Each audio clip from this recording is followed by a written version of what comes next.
Hi everyone! Happy New Year! We have here a brand new Prado 250. But this is not your typical local Prado. This is the hybrid version. This is the, what they call them, first edition.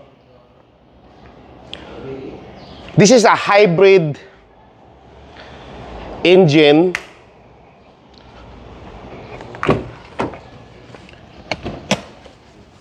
I'll show you the engine compartment.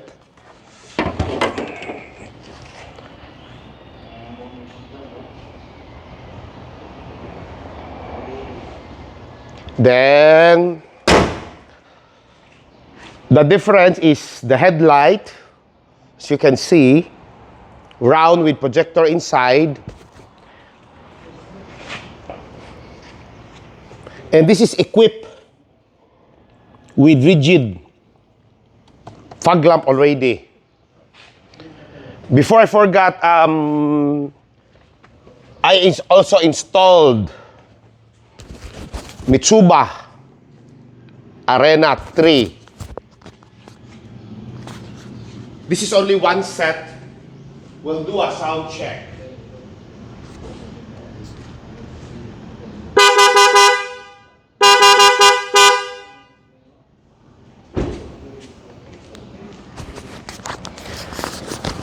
Next, the difference between the first edition is also for the stepboard, it's a rock slider type. The local is the plastic stepboard. This is the metal. And it got roof basket made of aluminum. These are the original from the factory. Mudguard. As you can see, there's a first edition printed. For the back, I-Force Max, what they call it. For the rear, I think the difference is for the imported, these have the interior LED on the tailgate, trunk. So far here are the same with the local.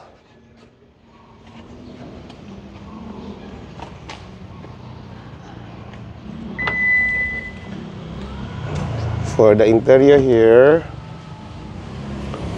these have the sidings, embedded leather,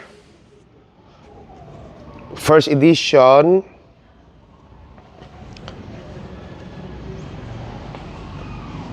Yeah, it's smoked glass on the second row towards the back, while the front is clear. This is the original. Check the interior. I think the head unit is not the same with the local. I don't see this volume knob on the local unit.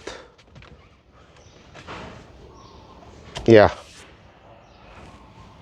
And they have the, for this one, towing capacity. This don't have in the local.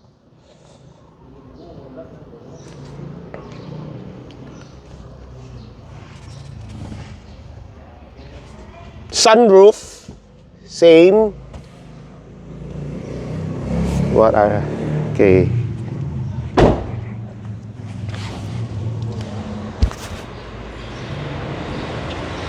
Okay, let's go with the upgrades. The client wants minimalist look. So, we installed the Bradley Takumi, the 20-inch in matte black shadow wheels.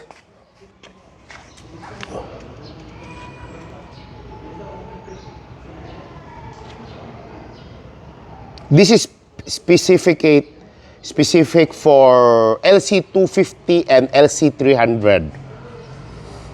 And the tires we're using on this one, we're using the Toyo Open Country RT.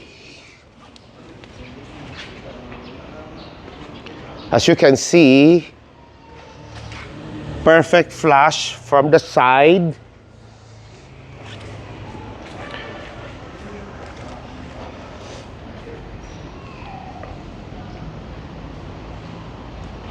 See the stance from the side. This is what the customer want. Simplicity is the best.